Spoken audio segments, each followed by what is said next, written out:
I know the feeling, brother. What's shaking? My name's Cam, welcome back to another video. I'm talking about a book that I've actually read today because, joking about ones that I haven't is apparently the equivalent of cage fighting a baby, I guess. I think I aged like 10 years doing it, but I finally did it. I finished Words of Radiance by Brandon Sanderson. First of all, holy sh*. Secondly, I have one big thought in my head after reading this. Hi, I'm Brendan Fraser. You're watching Comedy Central. That's Fraser, not Frasier. This book was as close to a movie as I have ever read, and it kinda worked. It has always been said that writing your book as if it's on the screen or as if it's a movie is a bad idea. You know, unless it's a screenplay, obviously, because the purpose of a screenplay is for it to... But hey, what can I say? Here is some solid evidence that that is not necessarily true. Brandon is perhaps most well known for his complex magic systems, but second to that, I think he's also pretty notorious for writing very epic and climactic battle and action sequences. This book, or at least the last quarter of it, like, oh my god, there's two major parts of this story that literally made me jump out of my chair and go, let's go, let's actually go, man, let's f***ing go. But I'll get to that later on in the video. There's not going to be any major spoilers in this video at all, but I'm structuring it in a way that should be enjoyable for people who both have and haven't read Words of Radiance, and even people who haven't even read Way of Kings, the first book in the series. Going in depth about sequel books, this is the second book in the series, going in depth about sequel books that aren't the final book in a series, it's pretty tricky. So this may not seem like one of my usual full-on video essays, but I am going to do my absolute best for us to take a closer look into this anyway and pick apart the chaos in the pages. And we'll start with part 1, the Impale. Like I said, Words of Radiance is book 2 in the Stormlight Archive series, an incredibly expansive and ambitious epic fantasy by Brandon Sanderson. If you're not familiar with the first book, Way of Kings, that's okay, you should still be able to follow. Without too many spoilers, we have a large cast of characters embroiled in a deadly war and a very intense political struggle at the charming holiday destination, the Shattered Plains, a barren desert filled with chasms, crab monsters, and random high storms that will suck the skin off your bones. The high storm straight up be giving you the Gluck Gluck 3000. Words of Radiance further explores and explains some of the mysteries of the high storm. What is this destructive force that keeps randomly sweeping over their delightful piece of land?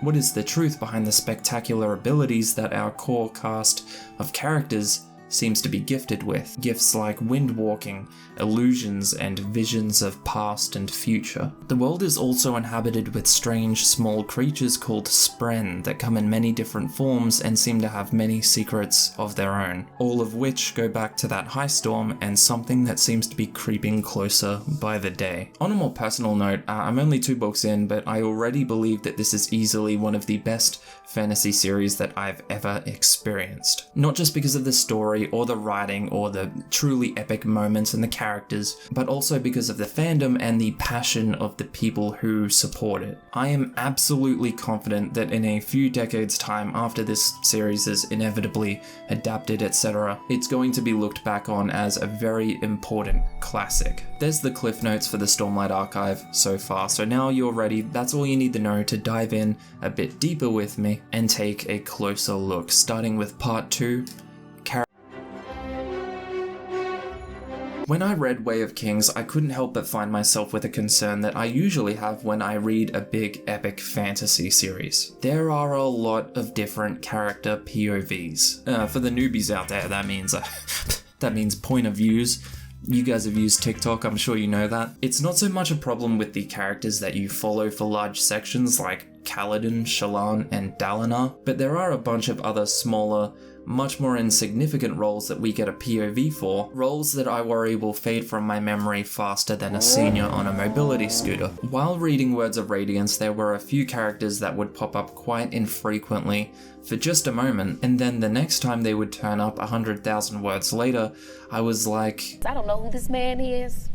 I mean, he could be walking down the street, I wouldn't know a thing. So the story follows our central heroes, Kaladin, the compassionate and battle-hardened warrior, Shallan, the increasingly deceptive and inquisitive and relentlessly clever scholar, Dalinar, who to be honest is still my favourite, although it could be said he's more of a background character in this particular book. He's your classic honourable soldier, family man, protective and loyal. There was another character though, the one that left me a little bit confused most of the time that I was reading their story, and that was Eshonai, a military leader on the side of the enemy, aka the Preshendi. The story ducked back and forth to her POV pretty infrequently, and her purpose to the story was very unclear until perhaps the very end. Honestly, I didn't really find her that important as a character, rather she just seemed like a way for Brandon to show us what was happening behind the scenes on the other side of the battle. I will give Brando Sando this, something he is exceptional at is changing his style of writing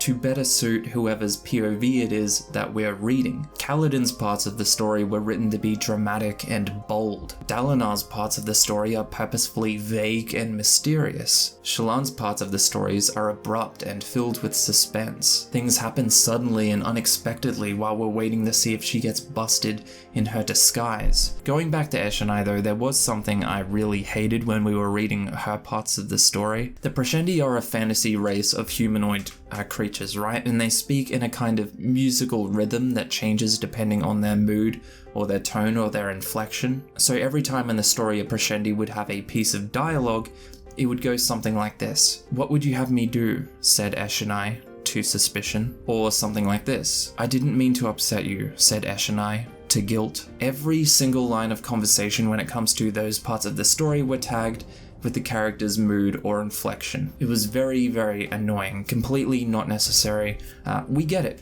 We're smart enough to understand what the characters are implying. Let's move on though, let's talk about Kaladin Stormblessed. I would argue the central character of the entire series so far. In part 3,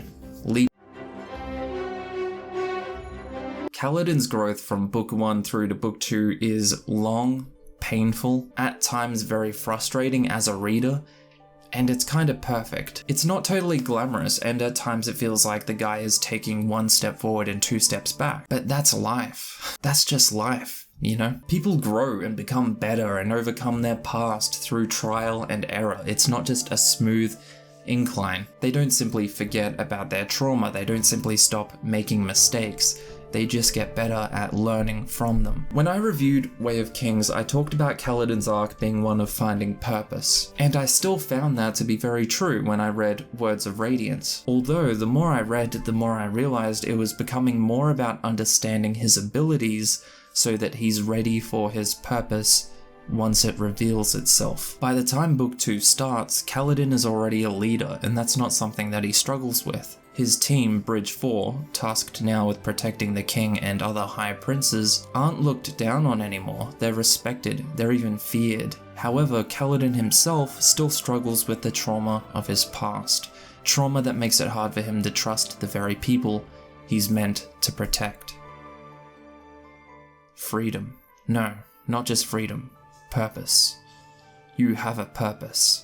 Guard Adolin. Kaladin feels that his purpose is to be a shield, but how can that be his reason for being if he still feels angry every time he sees one of the light eyes that he's meant to be a shield for? He still feels the sting and the pain of his betrayal. His PTSD still hits just as hard as it did in book 1. In Words of Radiance, Kaladin faces his biggest test, not just in mastering his newfound abilities, but in overcoming the prejudice that he has been scarred with. He quite literally has to take a leap of faith, both physically and emotionally. Throughout the story, we as the reader question whether he can and will give these Light Eyes a chance. Light Eyes characters that we've read from the perspective of Light Eyes characters that we like and trust, characters like Dalinar. It all builds and builds and builds until finally we get a big climactic moment, aka the Colosseum scene, the duel. If you know,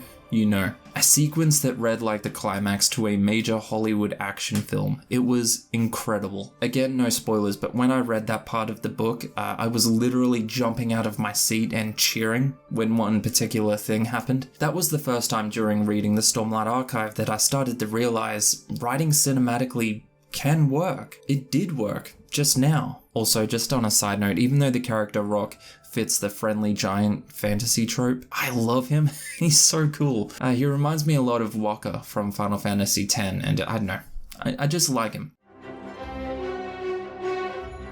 Truth be told, I didn't think much of Shallan in book 1. To be fair, she wasn't in it a whole lot more, definitely not as much as she is in this one. I didn't hate her, but she didn't leave much of an impression on me either. Boy, did that change by the end of Words of Radiance. Shallan has a character arc like many other women in fantasy. In particular, a woman from another Brandon Sanderson book, Warbreaker, Vivanna from Warbreaker. What was once a timid and reserved woman finds herself hardened by circumstance, tragedy, and passion. Where once Shallan was barely a threat to a leper with a spoon, now she's a force to be reckoned with among royal courts. She's powerful, sure, like even physically, and in many ways that truly surprised and shocked me, but her real gift is her ability to detect a person's weakness and attack it with well-placed words. Like other underestimated silver tongues in fantasy, example Tyrion Lannister, Shallan takes us the reader deeper into the darker underbelly of the political struggle that tips the scale of Roshar. I really like that rather than just the classic girl likes books cliche common in fantasy, Shallan proves herself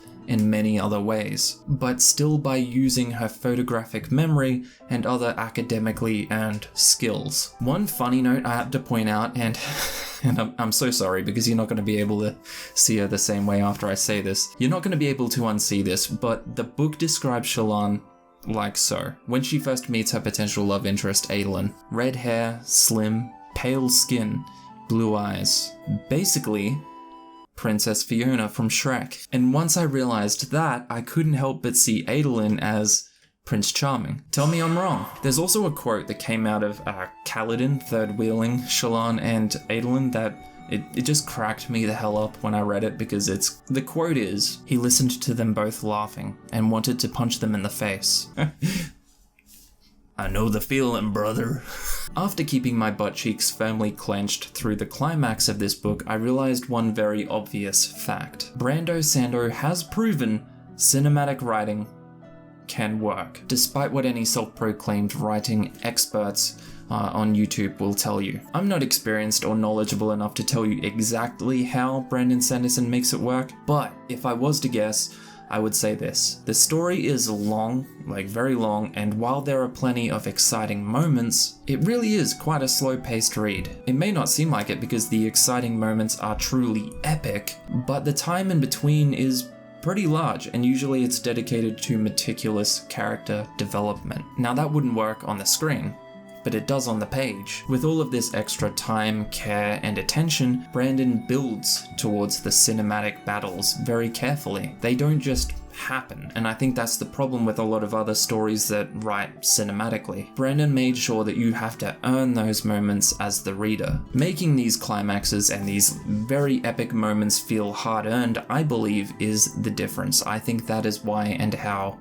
it works. I will of course be reading on with the series and look forward to talking more about it as we go on. And whether you've read Words of Radiance or not, I would still love to hear what you think, even if it's just about cinematic writing in general. I do also really want to try and squeeze in both Dune and the first book in the Wheel of Time before the movie and the show comes out, so stick around for that as well. I make lots of fantasy and horror book content, so I appreciate you taking the time to check me out. Thank you so much for watching, especially for watching through the whole video, and I will see you in the next one. Have a good one. Catch ya.